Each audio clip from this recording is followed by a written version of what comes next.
Welcome to Verbal Pick Radio, where we give you a verbal image of life, and we are everyday people. Like to welcome you all to the show. Look, we just want to touch bases with you briefly. As Brother Kyler would say, I don't want to be long, but I want to be strong, right? We all know the same scenario.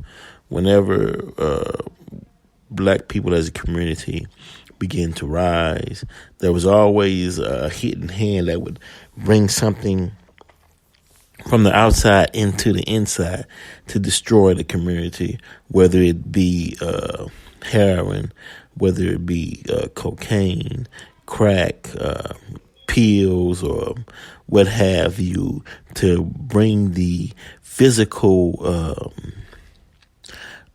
drug into the community to destroy the mind, because the whole purpose of the game is to destroy the mind to a point to where you only will serve the colonizer. That's it.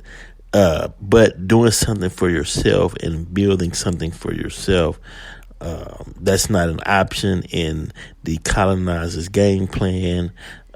You are to use your talents, your gifts, your tools to serve the colonizer. And when you try to break out of that box and do something for yourself, there's a outside force, and sometimes it be painted in a black face that'll come into the community, but he's doing the bidding of his master to knock you off your path, knock you off your square, right?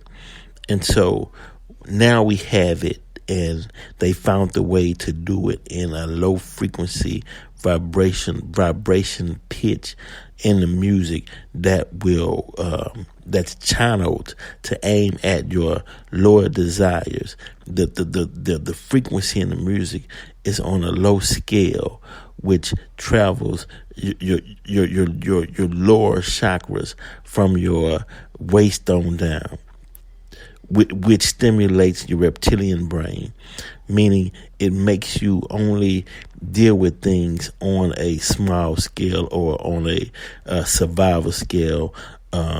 You know how you have food, sex, and fighting. Women, clothes. That's it. Money, cars. And that's as far as you go. When this universe is so vast, there's so many things to explore and get into, whether you're a geologist or whether you're an artist, whether it's in the art of painting, the art of acting, the art of music, science, the art of food. Food is in science. It's just so many, space, astronomy. It's just so many things that's out there that we can get in tune and in touch with, but we are supposed to be bombarded with a particular type of music that will yield to the results that the colonizer wants to distribute into the community. But and you may ask, why black people? Why so much is targeted at us? Because the whole key, the whole secret is you. The pyramids is you. King Negus, the numbers, mathematics, writing, language system, style, clothes, music. It's all you, but you are the golden goose that laid the golden egg. You know, you are the genie in the bottle. You are the one who has to be monitored over, because if you fly free, then the colonizer won't be able to sit on his throne. You know, so the game is being played. Look, what the colonizer does is he adhere or appears to give you something, but you don't realize it was nothing until 10 years later. You know, and he mastered that game. Why do they love the devil? Why do we love the devil? Because he gives us nothing. Nothing. At the end, it's nothing. It appears to be something. You dive right into it. He paints it. He paints it so wonderful, and the box is shining. It looks so good, and it's like And then when you get it, and after a while, you realize I've been had again. I got sand. I have nothing. And that's the game. But as always, just in case you don't believe what I'm saying, just in case you think, well, what he's saying is kind of outrageous and outlandish. So, you need to hear a verifiable source. So we'll play a white person speaking upon the effect that music has upon the black community, just so you'll know that it's not just me. It's just, when will we wake up to the trick? Because he's been taught a system of tricks. He's very good at it.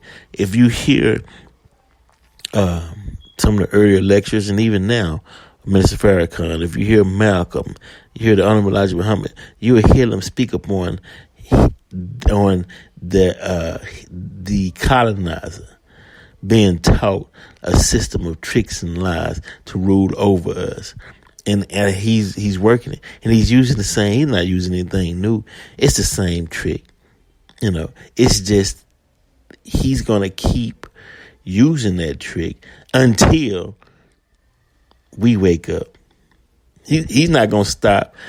He's not going to have any mercy. No, he's going to keep doing what he's doing, because what he's doing is making him successful. And that's the key. He wants to be successful in his endeavors. And right now, he's being successful. So we're going to get into this right now, right here on Verbal Peak Radio. And abusing kids. Would you put them on your station? They said no. I said, I got hundreds of songs a day that talk about murdering blacks. Would you put them on your stations? They said, well, that depends. Depends on what? Who it's done by and who it's branded for. Because if we can get black folks to sing about it, we can brand it for our youngest black audiences, I think there's money to be made. I think there's American appetites to see these people that way. I said, how can you say that? They said, well, look, it's what these artists know. It's what they, black people, create. It's, matter of fact, our surveys say it's what they want to hear, which speaks of a sickness. How do we live in a society where somebody says, you know what, I'm inspired to write a song that celebrates murdering another person. And then a person says, I'd like to put that on my station. Another person said, I'd like to pay for it. And then there's people out here in the audience that go, I'd love to hear it, as long as it's black guys. Because even white people buy rap music, buy this type of stuff, because we know that when we want to hear about killing each other, we know who to turn to for that type of inspiration. We call it our music. We say we own it. White people buy more rap than black people. Yeah, but we're very careful to turn it down at the stoplight when other black people are there. Why? Because we know we're just pretending. For them, it's more authentic and real. I always ask the companies, what about your name? What about your brand? What about your value? And the largest radio company in the world said this: it's okay that we only have drug dealers on our black youth stations. We only have murders on our black youth stations. We support black charities. We give out water at the Martin Luther King parade. I think we've got it covered. We've bought them off. Now, people get upset, the smartest guys in the room again. You're talking about censorship. I don't believe that. I believe in free art. Make whatever you want. I believe you should make music about anti-Semitism. I believe you should make music about killing dogs. I believe in this country you should make music about bashing homosexuals and driving them behind trucks. I believe you should make music about stringing people up on trees. I believe you should make music about killing whitey. I believe you should make all that music. But I also believe that in the mainstream marketplace, people should hesitate associating their name with certain content. You know, there's certain stuff you can't buy at the store. Certain stuff you can't get on iTunes because their brand doesn't want it.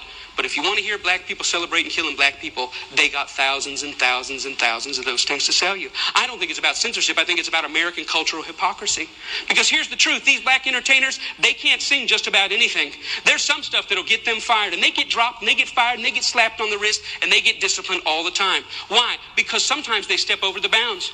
A very famous case is what happened with Rick Ross. Rick Ross is the Mammy Two Shoes, one of the many Mammy Two Shoes of our day. He's a black entertainer, and a world carved out for him and a role carved out out for him by white entertainment companies. And one day he talked about, in the middle of a song that celebrated dealing drugs and killing blacks, he made a reference to date rape. And when he made that reference to date rape, that set social media on fire. That got 100,000 petitions in 24 hours. Hey, buddy, date rape is no joke. That had white people standing outside of Reebok in New York saying, you better take this seriously. We're tired of a rape culture in America. One line in one song moved the masses. And you know what Reebok did?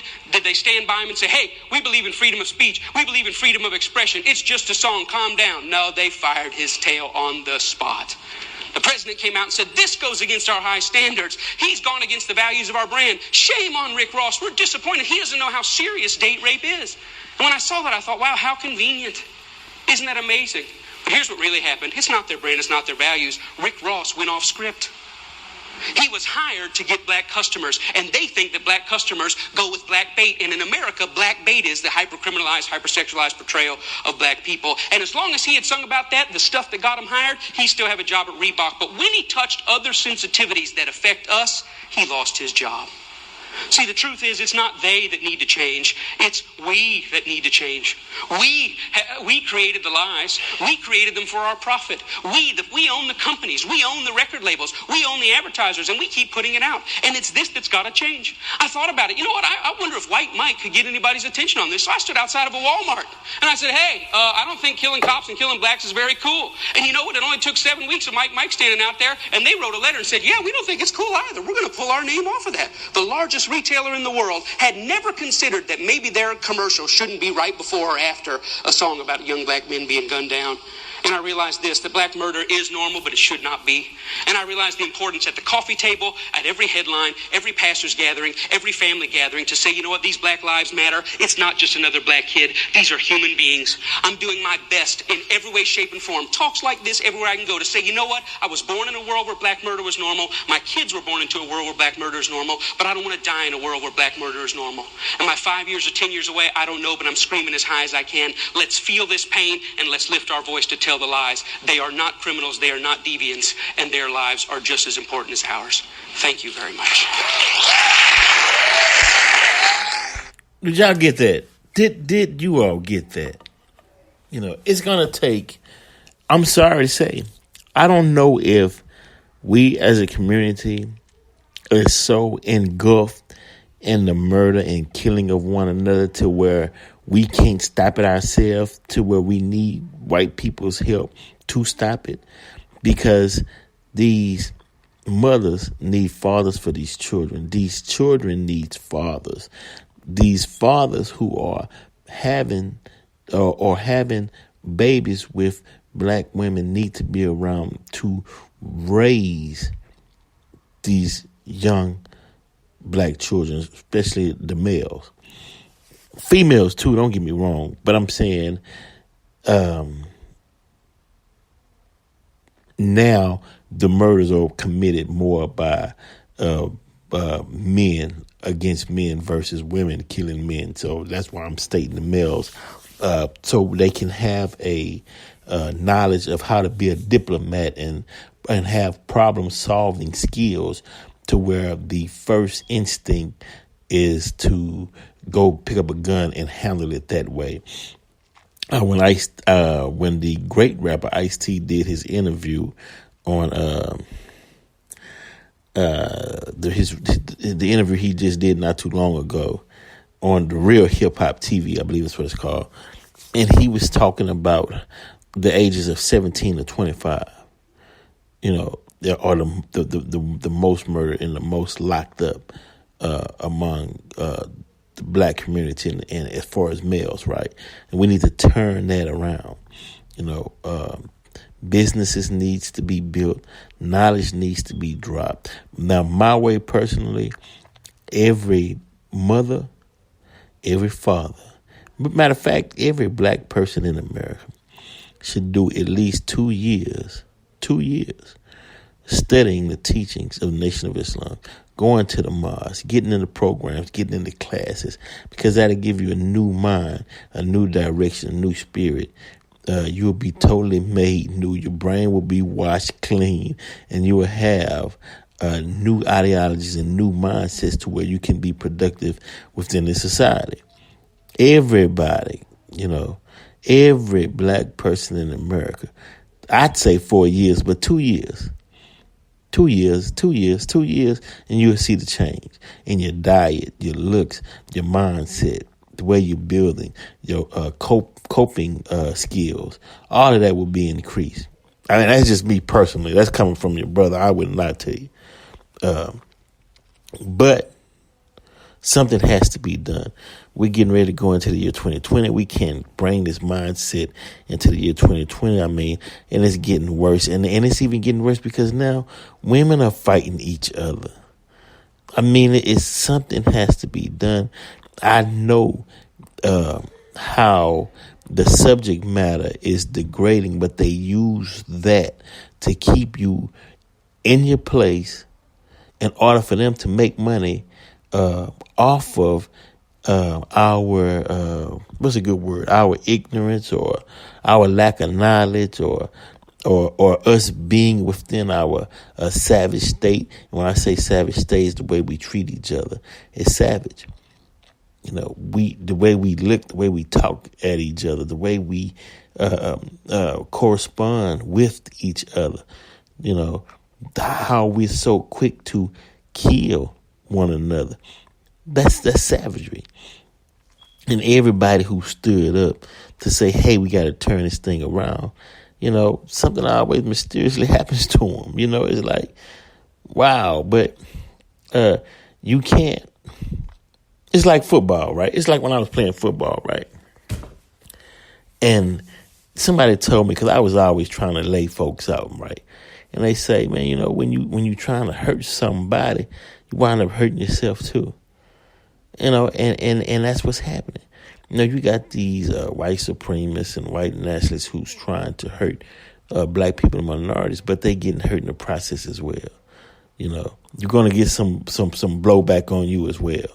You know, so that's why the concept of freedom, justice, and equality is so important, because it frees everyone under that knowledge. Now, truth is truth. Truth has to be spoken regardless of who likes the truth or who don't like the truth or what not. You know, this white guy, he put the truth out there. And I don't mind playing the truth because what he said was true, and he even had facts to back up his statement. So, you know, you gotta stand behind people who's brave enough to speak that truth, because that's one of the major things in turning things around or making a change. You know, but I do want to shout out to all my Facebook fans and Instagram and social media. I'm not a big social media person, but every now and then I will post something on social media, what I'm doing, what's going on. That's just me. I don't like a lot of people in my business. You know what I'm saying? But I still, you know what I mean? I do the post just to let folks know, hey, I'm out here. I'm still rolling. We still doing music. We still filming. We got a soundtrack coming out. We got the movie coming out. I'm just working out the distributions, man. This thing is, you know, you got an idea, right? Then you actually put that idea on paper, right? Then you take what you have written down and now you create it into something where people can see, i.e. the docudrama Everyday People, the movie, right? You case it up, but then it's some more steps that goes along with it. It's just not that cut and dry. I wish it was that simple, but I'm getting close. Yeah, I'm getting real close to finishing this thing and giving you all a platform where you all can go actually check it out. So we're getting close, you know, because the thing is, it's some platform I can put it on, but yeah, out of all the hard work or whatnot, you know, this is a capitalistic society. Have to put in a position where we can get some real capital. And that's what it's about. So, it is what it is. But yeah, subscribe. Go on YouTube to Verbal Pick Radio on YouTube. Hit the likes, share, become a subscriber. Spreaker, Spreaker.com, Verbal Pick Radio. Likes, subscribe, you know, and let's keep this thing rolling into 2020 as we bring you a knowledge, information, a message that you can use in your everyday life. It's not like all the other shows. It's very different, but we will grow in 2020, where we'll become more interactive with the fans and the listeners. So just bear with us. But, the foundation got to be laid first, Verbal Pick Radio, we're out.